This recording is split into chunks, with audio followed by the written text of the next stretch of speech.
నమస్తే, మన హైదరాబాద్ కు స్వాగతం. ముందుగా ప్రధాన అంశాలు. డిసెంబర్లో Telangana rising global summit 2.0 cabinet sub committee ఏర్పాటుకు మంత్రివర్గం ఆమోదం.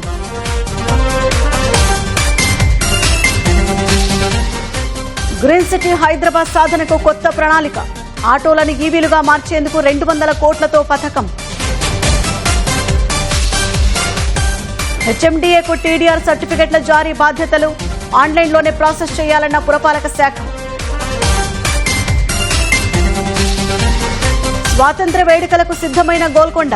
రేపు జాతీయ జెండా ఎగురవేయనున్న సీఎం.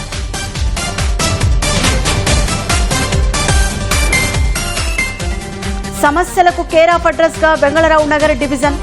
గుంతల రోడ్లు, చెత్తా చెదారం, వెలగని వీధి దీపాలతో ఇక్కట్లు. బాధితులు ముందుకొస్తేనే సైబర్ నేరాలు అడ్డుకోగలమన్న డీజీపీ. డిజిటల్ అరెస్టులు లేవని స్పష్టం చేసిన పోలీస్ బాస్.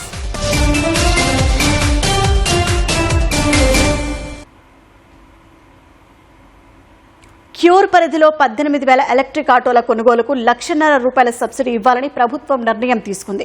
గతేడాది నిర్వహించినట్లే నగరంలో డిసెంబర్ 7, 8, 9 తేదీల్లో ఇన్వెస్ట్ తెలంగాణ పేరుతో గ్లోబల్ సమ్మిట్ 2.1 నిర్వహించాలని మంత్రివర్గం నిర్ణయించింది. కాలుష్యకారక పరిశ్రమలను హైదరాబాద్ శివార్లకు తరలించేందుకు ఉద్దేశించిన హిల్ట్ పాలసీ దరఖాస్తుల గడువును మరో 3 నెలలు పొడిగించేందుకు కేబినెట్ ఆమోదం తెలిపింది.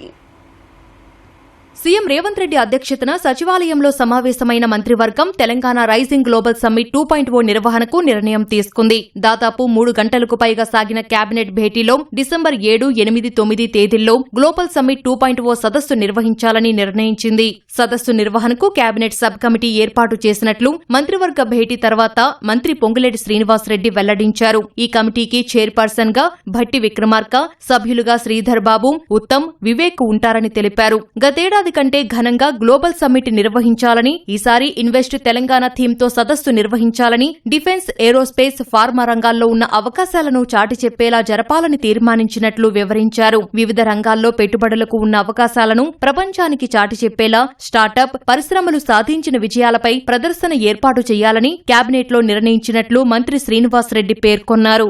ఇంటర్నేషనల్ గా వివిధ దేశాల నుంచి, మన దేశం నుంచి ఎవరైతే ఇండస్ట్రియలిస్టులు ఉన్నారో వారందరి కోసం ఒక గ్లోబల్ సమ్మిట్ గతంలో ఏర్పాటు చేసుకున్నాం పోయిన సంవత్సరం డిసెంబర్ 9 నాడు. ఈసారి డిసెంబర్ 7, 8, 9 3 రోజులు ఈ సమ్మిట్ ని తెలంగాణ ఇన్వెస్ట్మెంట్ థీమ్ తో దీన్ని ఏర్పాటు చేయాలని రాష్ట్ర కేబినెట్ నిర్ణయించడం జరిగింది. దీనికి ఒక కేబినెట్ సబ్ కమిటీని కూడా ఏర్పాటు చేశారు.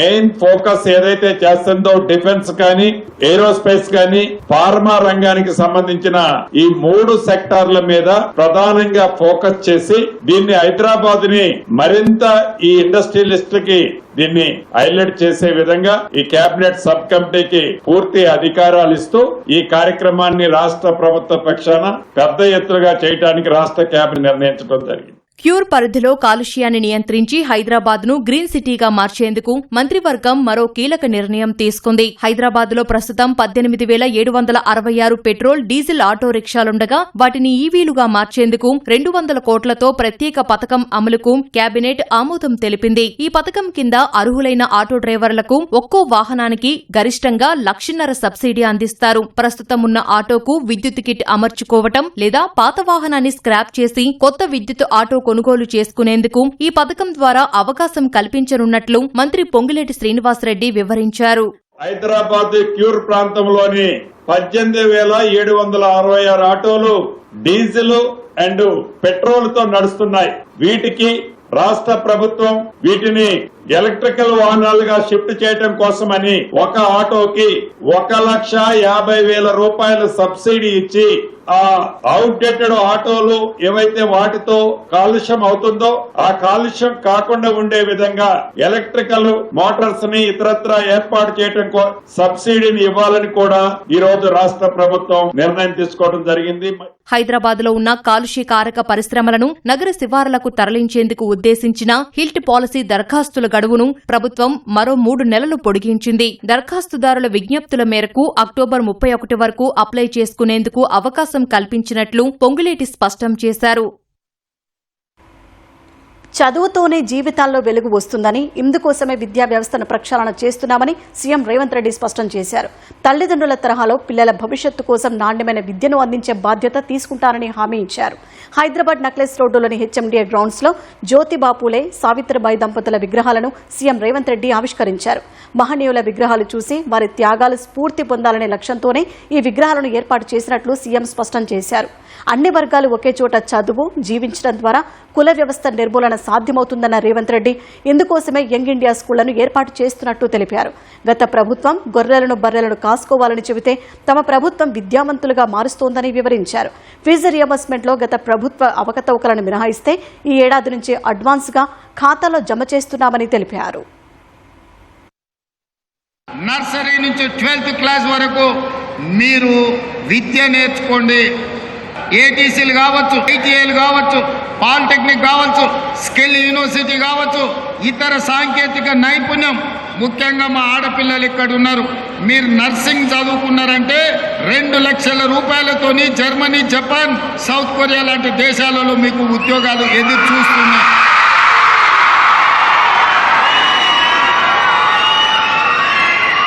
డాక్టర్లు, లాయర్లు, ఇంజనీర్లతో పాటు సాంకేతిక నైపుణ్యాన్ని నేర్చుకోండి. ఐఏఎస్లు, ఐపీఎస్లతో పాటు సాంకేతిక నైపుణ్యం నేర్చుకోండి. ఈరోజు మన ప్రభుత్వం సాంకేతిక నైపుణ్యం కోసం సంపూర్ణమైన అవగాహనతో ముందుకు వెళ్తున్నది. భూ బదలాయింపు హక్కు సర్టిఫికెట్ల జారీని హెచ్ఎండిఏకు అప్పగిస్తూ ప్రభుత్వం నిర్ణయం తీసుకుంది. ప్యూర్లో ఎక్కడైనా టీడీఆర్లు ఇచ్చే బాధ్యత ఇకపై హెచ్ఎండిఏనే చూసుకుంటుందని పురపాలక శాఖ ప్రత్యేక ప్రధాన కార్యదర్శి జయేష్ రంజన్ ఉత్తర్వులు జారీ చేశారు. ఈ మేరకు తెలంగాణ బిల్డింగ్ రూల్స్ 2012కు అనుగుణంగా టీడీఆర్ సర్టిఫికెట్ల జారీలో పలు సవరణలు చేశారు. టీడీఆర్ సర్టిఫికెట్లను ఆన్లైన్ ద్వారానే ప్రాసెస్ చేయాలని, బిల్డెనో యాప్లోనూ అవసరమైన మార్పులు చేయాలని ఆదేశించారు. హెచ్ఎండిఏ జారీ చేసిన టీడీఆర్ సర్టిఫికెట్ ప్రతిని సంబంధిత మున్సిపల్ కార్పొరేషన్, స్థానిక సంస్థలు, ఫ్యూచర్ సిటీ డెవలప్మెంట్ అథారిటీలో రికార్డు కోసం అందించాలని సూచించారు. ఆ టీడీఆర్ను హెచ్ఎండిఏ పరిధిలో ఎక్కడైనా వినియోగించుకోవచ్చని జయేష్ రంజన్ ఒక ప్రకటనలో తెలిపారు. స్వాతంత్ర్య దినోత్సవ వేడుకలకు గోల్కొండ కోట సర్వాంగ సుందరంగా సిద్దమైంది. ప్రభుత్వం ఆధ్వర్యంలో రేపు ఉదయం 9 గంటల నుంచి 15 ఆగస్టు వేడుకలు ప్రారంభం కానున్నాయి. ఈ ఉత్సవాలకు అధికార యంత్రాంగం, పోలీసు శాఖ అన్ని ఏర్పాట్లను పూర్తి చేసింది. ముఖ్యమంత్రి రేవంత్ రెడ్డి ఉదయం సికింద్రాబాద్లోని సైనిక స్మారక కేంద్రం వద్ద అమరవీరులకు పూలమాలలు వేసి నివాళులర్పిస్తారు. తర్వాత సీఎం అక్కడి నుంచి నేరుగా గోల్కొండ కోటకు చేరుకుంటారు. రాణిమహల్ ప్రాంగణంలోని ప్రధాన వేదికపై ఉదయం 10 గంటలకు జాతీయ పతాకాన్ని రేవంత్ రెడ్డి ఎగురవేస్తారు. ఈ సందర్భంగా సాయుధ దళాల నుంచి సీఎం గౌరవ వందనం స్వీకరిస్తారు. అనంతరం రాష్ట్ర ప్రజలను ఉద్దేశించి సీఎం సందేశాన్ని ఇవ్వనున్నారు. ఈ ఏర్పాట్లపై సమీక్షించిన ప్రధాన కార్యదర్శి సంజయ్ జాజు పోలీస్ శాఖ సమగ్ర భద్రత, ట్రాఫిక్ నియంత్రణపై అధికారులకు దిశానిర్దేశం చేశారు. స్వాతంత్ర్య వేడుకల్లో భాగంగా గోల్కొండ కోటలో తెలంగాణ సంస్కృతిని ప్రతిబింబించేలా పెరిణి శివతాండవం, గుస్సాడి, ఒగ్గుడోలు, కోలాటం వంటి జానపద, గిరిజన కళారూపాల ప్రదర్శనలు నిర్వహిస్తారు. ప్రధాని నరేంద్ర మోదీ పిలుపు మేరకు భాగ్యనగరంలో బీజేపీ హర్ ఘర్ తిరంగా యాత్రను ఘనంగా నిర్వహించింది. సికింద్రాబాద్ అల్వాల్లో నిర్వహించిన తిరంగా ర్యాలీలో మల్కాజ్గిరి ఎంపీ ఈటెల రాజేందర్ పాల్గొన్నారు. లాలాపేటలో జాతీయ జెండాతో విద్యార్థులు అంబేద్కర్ విగ్రహం నుంచి జయశంకర్ స్టేడియం వరకు ర్యాలీ తీశారు. ట్యాంక్ బండ్ నుంచి స్వామి వివేకానంద విగ్రహం వరకు చేపట్టిన ర్యాలీలో కేంద్ర మంత్రులు కిషన్ రెడ్డి, బండి సంజయ్ సహా పలువురు బీజేపీ నేతలు పాల్గొన్నారు. దేశం కోసం అమరులైన సైనికులకు గుర్తుగా ఈ కార్యక్రమాన్ని చేపట్టినట్లు కేంద్ర మంత్రులు తెలిపారు. కేవలం 3 రంగుల జెండా పట్టుకొని మన తిరిగే యాత్ర కాదు, మన దేశం యొక్క గౌరవాన్ని గుండెకు అద్దుకొని నిర్వహిస్తున్న యాత్ర ఈ తిరంగ యాత్ర. దేశం కోసం త్యాగం చేసిన అమరుల త్యాగాలను స్మరించుకుంటూ నడుస్తున్న యాత్ర ఈ తిరంగ యాత్ర. సగౌరవంగా జాతీయ జెండాను ఎగరవేయాలి. ప్రతి భారతీయుడు సగర్వంగా ఈ యొక్క జాతీయ జెండాను ఈ యొక్క తిరంగా యాత్రలో పట్టుకొని పరిగెత్తాలి. అది నరేంద్ర మోడీ గారు ఇచ్చినటువంటి పిలుపు. గత 5 సంవత్సరాలుగా దేశవ్యాప్తంగా కోట్లాది ఇండ్ల మీద ఈ జాతీయ జెండా రెపరెపలాడుతూ ఉన్నది. ప్రజలందరూ కూడా జాతీయ భావజాలంతో మరి ఈరోజు ఏ రకంగా ముందుకు వస్తున్నారో మనకు తెలుసు. స్వాతంత్ర దినోత్సవాన్ని పురస్కరించుకుని అత్తాపూర్లో ఛత్రపతి యూత్ అసోసియేషన్ రక్తదాన శిబిరం నిర్వహించింది. దేశం కోసం ప్రాణాలను త్యాగం చేసిన సైనికులకు గుర్తుగా ఈ కార్యక్రమాన్ని ఏర్పాటు చేసినట్లు నిర్వాహకులు తెలిపారు. ఉస్మానియా ఆసుపత్రి బ్లడ్ బ్యాంక్ సహకారంతో చేపట్టిన ఈ శిబిరంలో పలువురు యువకులు, స్థానికులు రక్తదానం చేశారు. జూబ్లీహిల్స్ నియోజకవర్గం అంటే అభివృద్ధికి మారుపేరు అని అంటారు. కానీ ఆ నియోజకవర్గంలోని వెంగళరావు నగర్ డివిజన్ మాత్రం డెవలప్మెంట్లోనూ నిల్ అన్నట్లుగా ఉంది. గుంతల రోడ్లు, గుట్టల్లా పేరుకుపోయిన చెత్తాచెదారం, వృధాగా పోతున్న తాగునీరు, ఇలా డివిజన్ సమస్యలకు కేర్ ఆఫ్ అడ్రస్గా అవతరించింది. వీటికి తోడు వెలగని వీధి దీపాలతో రాత్రిళ్లు అంధకారంతో సావాసం చేస్తున్నారు వెంగళరావు నగర్ డివిజన్ ప్రజలు.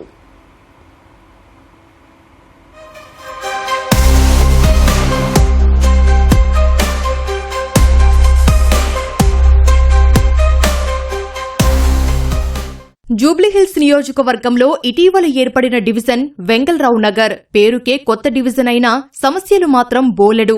డివిజన్లో ఒక పక్క డ్రైనేజీ, రోడ్డు సమస్యలైతే మరోపక్క తాగునీటి సమస్య. వీటికి తోడు వీధి దీపాల కొరత. ఇన్ని ఇబ్బందులు కాలనీ వాసులను వెంటాడుతున్నా ఏ అధికారి స్పందించిన పరిస్థితి వెంగళరావు నగర్ డివిజన్ది.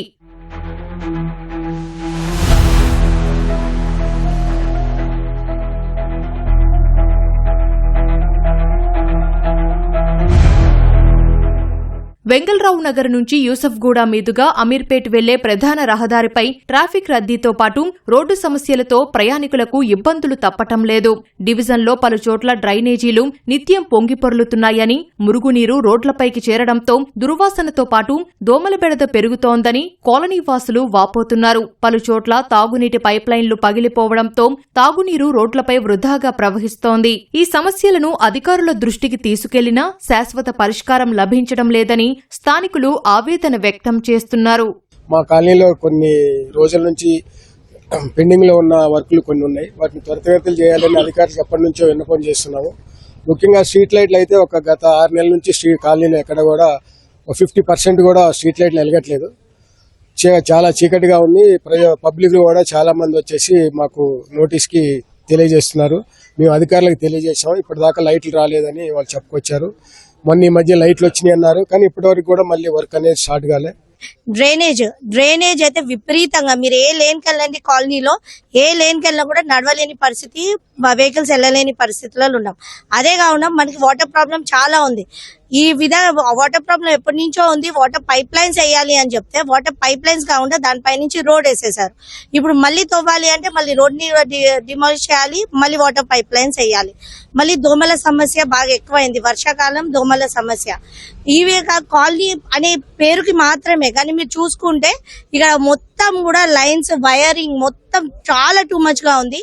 డివిజన్లో చెత్తాచెదారం ఎక్కడికక్కడ పేరుకుపోవడంతో ముక్కుపుటాలు పగిలేంత దుర్వాసనతో ఇబ్బందులు ఎదుర్కొంటున్నామని కాలనీవాసులు చెబుతున్నారు. ఈ ఇబ్బందులకు తోడు వీధి దీపాల సమస్య తమకు బోనస్ అంటున్నారీ డివిజన్ ప్రజలు. కాలనీవాసుల కోసం నిర్మించిన మల్టీపర్పస్ కాంప్లెక్స్ పనులు మధ్యలోనే నిలిచిపోవడంపై స్థానికులు అసంతృప్తి వ్యక్తం చేస్తున్నారు. ప్రభుత్వం, జీహెచ్ఎంసీ అధికారులు చొరవ తీసుకుని పనులను త్వరితగతిన పూర్తి చేయాలని కోరుతున్నారు. మరోవైపు ప్రధాన రహదారులపై వాహనాలు ఇష్టానుసారంగా పార్కింగ్ చేయడంతో ట్రాఫిక్ కు అంతరాయం ఏర్పడుతోందని స్థానికులు చెబుతున్నారు.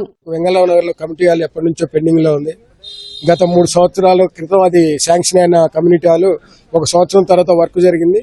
ఆ తర్వాత కాంట్రాక్టర్ లేరు. అది ఏదో పాడుపడ్డ కమ్యూనిటీ హాల్ లాగా తయారైతుంది. దాన్ని త్వరితగతిన కంప్లీట్ చేసి కాలనీ వాసులకు అందుబాటులోకి తేవాలని చెప్పేసి కాలనీ వాసుల తరఫున కోరుతున్నాము. అధికారులు ఇప్పుడైనా కూడా దాన్ని శ్రద్ధ తీసుకొని కమ్యూనిటీ హాల్ ఒకటి, వాటర్ ఒకటి, సెవరేజ్ లైన్, రోడ్లు మాకు త్వరితగతిన చేయాలని చెప్పేసి కోరుతూ జరుగుతుంది. వెంగళరావు నగర్ లో ముఖ్యంగా చూసుకుంటే మనకి మధురా నగర్ లో ఒక పార్క్ ఉంది, మనకి వాకింగ్ పార్క్ ఉంది, మా సిద్ధార్థ నగర్ లో వాకింగ్ పార్క్ ఉంది. కానీ వెంగళరావు నగర్ సంబంధించి ఒక వాకింగ్ పార్క్ అంటూ ఏమీ లేదు, మరియు గ్రౌండ్ అనేది కూడా లేదు. సో ఎన్నో ఏళ్ల నుంచి కూడా మేము గవర్నమెంట్ ఇదే కోరుకుంటున్నాం. అదే విధంగా ఒక కమ్యూనిటీ హాల్ గురించి అనేసి అయ్యప్ప గ్రౌండ్స్ అని కన్స్ట్రక్షన్ చేసి ఒక కమ్యూనిటీ హాల్ కోసం పెడితే అది ఇప్పుడు 5 years అవుతుంది. అది ఇన్కంప్లీట్ చేసి పెండింగ్ లో పెట్టారు.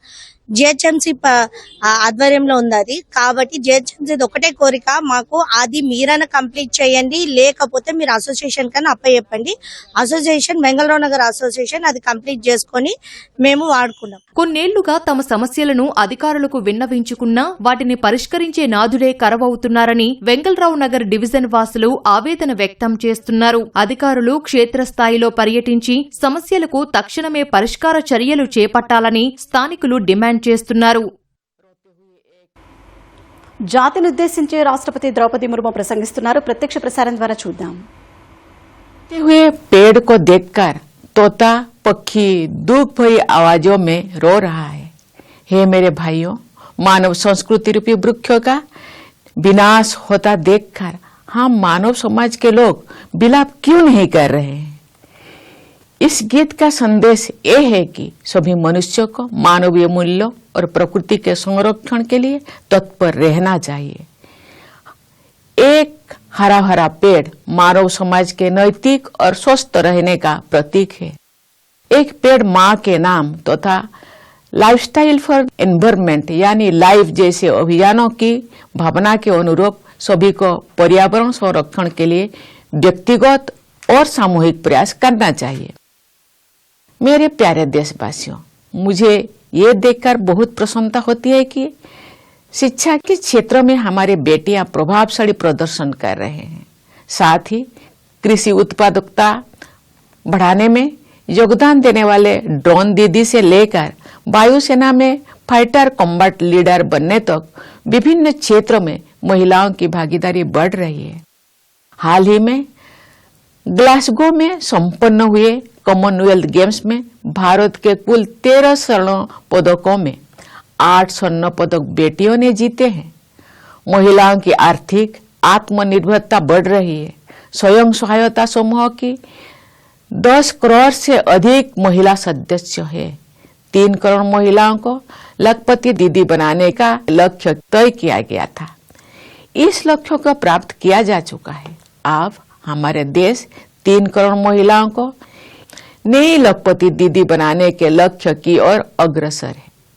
मुद्रा योजना के तहत सहायता प्राप्त करने वाले उद्यमियों में लगभग 2/3 लाभार्थी महिलाएं हैं. महिलाओं की आर्थिक आत्मनिर्भरता के प्रयासों के साथ साथ हम देख रहे हैं कि वे विभिन्न क्षेत्रों में नेतृत्व प्रदान कर रही है. मतदान में महिलाओं की बढ़ती भागीदारी हमारी गणतंत्र की विशेष सफलता है. लोकसभा और विधानसभा में महिलाओं का 33% प्रतिनिधित्व आरक्षित करने के लिए वर्ष 2023 में नारी शक्ति बंधन अधिनियम पारित किया जा चुका है. इस సమాజంలో చెడ్డ పేరు వస్తుందనే భయంతో సైబర్ నేరాల బాధితులు పోలీసులకు ఫిర్యాదు చేయడం లేదని డీజీపీ సివి ఆనంద్ అన్నారు. బాధితులు ముందుకొస్తేనే నేరస్తులను పట్టుకోగలుగుతామని, నేరాల నియంత్రణ జరుగుతుందని అభిప్రాయపడ్డారు. బంజారాహిల్స్ పోలీస్ కమాండ్ కంట్రోల్ సెంటర్లో సురక్షాక తిరంగా సైబర్ పేరుతో జరిగిన అవగాహన కార్యక్రమంలో పోలీసు ఉన్నతాధికారులతో కలిసి ఆయన పాల్గొన్నారు. ఈ కార్యక్రమానికి హాజరైన నటుడు నాగార్జున తాను కూడా సైబర్ మోసం బాధితుడినేనని వెల్లడించారు. అపరిచిత కాల్స్, డిజిటల్ అరెస్ట్ బెదిరింపులకు భయపడకుండా తక్షణమే పోలీసులను ఆశ్రయించాలని సూచించారు. సమాజంలో మారుతున్న నేరాల స్వరూపంపై సివి ఆనంద్ ఆందోళన వ్యక్తం చేశారు. నార్కోటిక్స్ బారిన పడి యువత, విద్యార్థులు జీవితాలు నాశనం చేసుకుంటుంటే సైబర్ నేరగాల బారిన పడి విశ్రాంత ఉద్యోగులు, వయోవృద్ధులు కష్టపడి దాచుకున్న సొమ్మును కోల్పోతున్నారని ఆవేదన వ్యక్తం చేశారు. More than 40 types of cyber crimes are there. దాంట్లో ముఖ్యమైనవి 60 కన్నా ఎక్కువ శాతం నేరాలు ఇన్వెస్ట్మెంట్ ఫ్రాడ్స్ లో, మిగతా డిజిటల్ అరెస్ట్లు ఉన్నాయి, సెక్స్టార్షన్స్ అని అనేక రకాలుగా అది జరుగుతూ ఉంది. Cyber crimes and every day it is evolving. Cyber fraudsters are so busy and so they are so intellectually active. Every day the police tries to cover up something, next day ఇంకో రకంగా వాళ్ళు modus ఆపరెండి తీసుకొచ్చి ప్రజల్ని attract చేసి వాళ్ళ డబ్బంతా bank accounts నుంచి ఖాళీ చేసేస్తున్నారు. I myself have been a victim in a certain way. Maybe 4-5 years ago, I had got a call, someone posing as a bank officer. You'd like me to invest in stocks and equities. And he said, Nagarjuna garu, మీరు చాలా బాగా smart అని విన్నాను, మీరు ఇది ఎందుకు తీసుకోవట్లేదు investment అని చెప్పి he started praising me. So, but I somehow knew about it. Demat account is where you can invest. you can't invest through anything because I knew about it. But then I don't want to say the name.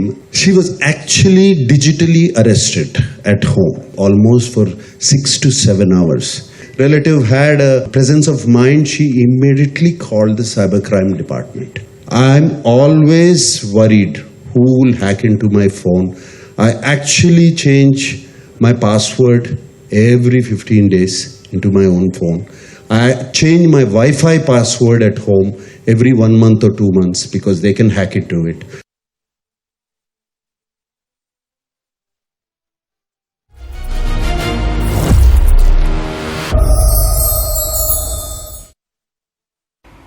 Hyderabad మహానగరంలోని పలు ప్రాంతాల్లో drainage వ్యవస్థలు అస్తవ్యస్తంగా మారాయి. అధికారుల మధ్య సమన్వయం లేక man holes నిర్వహణ ఆటకెక్కింది. ఫలితంగా వర్షం వచ్చిందంటే చాలు డ్రైనేజీలు ఉప్పొంగుతున్నాయి.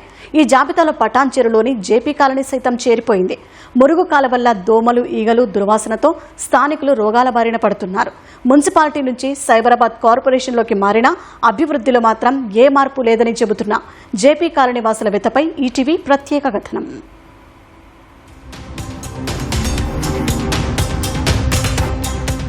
చూశారుగా, మీరనుకుంటున్నట్లు ఇవి వర్షపు నీరు కాదు. అధికారుల నిర్లక్ష్యం, డ్రైనేజీలు ఉప్పొంగడంతో రోడ్డుపైకొచ్చి మురుగునీరు, మ్యాన్హోల్స్, డ్రైనేజీల లీకేజీలతో పటాన్చెరు సర్కిల్లోని జేపీ కాలనీలో కొన్ని రోజులుగా ఇదే పరిస్థితి ఉంది. కాలనీలో నిర్మించిన బాక్స్ డ్రైన్ల లోపంతో వరద నీరు చివరిదాకా వెళ్లడం లేదు. ఈ క్రమంలో మురుగునీరు రోడ్లపై నిలిచి చెరువును తలపిస్తోంది. ఫలితంగా దోమలు, ఈగలు, దుర్వాసన వల్ల రోగాల బారిన పడుతున్నామని కాలనీవాసులు వాపోతున్నారు. నెలకు పైగా అవుతుంది ఇది నిండిపోయి, కానీ ఎవరు పట్టించుకుంటలేరు. అసలు ఇంట్లోకైతే మస్తు దోమలు వస్తున్నాయి, మాకు మస్తు ఇబ్బంది అవుతుంది. చిన్నపిల్లలు ఉన్నారు, వాళ్ళు పడితే కాల్జారీ చేస్తే బాగుండదు కదా. ఎవరికి చెప్పాలో అర్థం కాదు. వస్తున్నారు, పైన పైన క్లీన్ చేసి వెళ్ళిపోతున్నారు. ఒక కాలనీ బాధ్యుడిగా, ఈ కాలనీ అడ్వైజర్ గా నేను డిఈ గారికి ఫోన్ చేసిన తర్వాత, ఈ ఫోటోలు పంపించిన తర్వాత కూడా నేను వెంటనే దాన్ని క్లీన్ చేపిస్తామండి, మీ ఇష్యూ సార్ట్అవుట్ చేస్తామని చెప్పిన తర్వాత కూడా నెల రోజులు అయినప్పటికీ కూడా ఏ అధికారులు, మా సిబ్బంది కూడా ఎవరు కూడా పట్టించుకున్న దాఖలాలు. పటంచెరు చైతన్యనగర్ కాలనీలో ఇవన్నీ డ్రైనేజ్ సిస్టమ్ అంతా అడ్డదిడ్డంగా దొవ్విరు. ఏవైతే డ్రైనేజ్ వేసిరో ఇవన్నీ కూడా భూమి మన రోడ్డు లెవెల్కి లేకుండా వాళ్ళు ఇష్టారాజ్యంగా కట్టారు. జిహెచ్ఎంసీ వాళ్ళని అడిగితేనేమో స్క్వేర్ ఆకారంలో కట్టమని జిహెచ్ఎంసీ వారు అంటున్నారు. మరి దానికి సంబంధించి జిహెచ్ఎంసీ వాళ్ళని అడిగితే మేము జలమండలి వరకు వాళ్ళకి హ్యాండ్ ఓవర్ చేసినాము, మా దగ్గర ఎక్విప్మెంట్ లేదు, మేము రౌండ్ షేపులనే కడతామని అంటున్నారు. దీనివల్ల ప్రజలు ఇబ్బంది పడుతున్నారు. మురుగునీరు పారేందుకు, కాలువల్లోకి సక్రమంగా వెళ్లేందుకు మ్యాన్ హోల్స్ అధికారులు నిర్మించారు. అయితే జేపీ కాలనీ గ్రేటర్ హైదరాబాద్ పరిధిలో ఉన్నప్పుడు వాటి నిర్వహణను జీహెచ్ఎంసీ అధికారులు చూసుకునేవారు. ప్రస్తుతం సైబరాబాద్లోకి మార్చాక మ్యాన్ హోల్స్, డ్రైనేజీల నిర్వహణ బాధ్యతను జలమండలికి అప్పగించారు. ఇప్పుడు ఇదే తమకు శాపమైందని కాలనీ వాసులు చెబుతున్నారు. రోడ్లపై మురుగునీరు చేరి చెరువులను తలపిస్తున్నా జలమండలి అధికారులు పట్టించుకోవడం లేదని వాపోతున్నారు. కార్యాలయాల్లోకి వెళ్లి నిలదీస్తే తమ వద్ద సీవరేజ్ పరికరాలు లేవని చెబుతున్నారని స్థానికులు చెప్పారు. ఇక్కడ ఈ పక్కన కంపెనీ వలన తవ్వారు, సగంలో వదిలేసిపోయారు. వాళ్ళకి ఎంత చెప్పినా ఇది మాది కాదంటున్నారు, వీళ్ళేమో అక్కడదంటున్నారు. దీనివల్ల దోమలు, అది 3 ఏళ్ల నుంచి ఇక్కడ కూర్చోలేకపోతున్నాం, పని చేసుకోలేకపోతున్నాం. మేము ఇక్కడ వర్క్ చేసుకుంటాము, ఈ వాసన దిక్కని ఆ పని వాళ్ళు కూడా ఎవరు రాలేకపోతున్నారు. పైగా ఈ చెత్తనైతే అసలు ఎవరు పట్టించుకోరు. 1 year నుంచి మురికి నీళ్ళు బాగా పోతున్నాయండి. ఇక్కడ మెయిన్ రోడ్ నుంచి అక్కడ లోపల వరకు చాలా ఇబ్బంది పడుతున్నాం. ఈ వాసన బాగా వస్తుంది. చాలా మంది కంప్లైంట్ చేశాం కానీ ఏమి ఉపయోగం లేదు సార్. ఇప్పుడు నుంచి మేము ఫుడ్ తినలేకపోతున్నాము, దోమలు వస్తున్నాయి. నైట్ పూట మేము వర్క్ అయిపోయినాక వెళ్ళిపోయేటప్పుడు కూడా పడిపోయేది కూడా తెలియదు అందులో. అన్ని శాఖల అధికారుల సమన్వయంతో జేపీ కాలనీలో మ్యాన్ హోల్స్, డ్రైనేజీ, సీవరేజీ సమస్యలను పరిష్కరించాలని స్థానికులు కోరుతున్నారు. ఇంకా నిర్లక్ష్యం చేస్తే కాలనీల్లో దోమలు, ఈగలు పెరిగి ప్రజలు రోగాల బారిన పడే ప్రమాదం ఉందని ఆవేదన వ్యక్తం చేస్తున్నారు.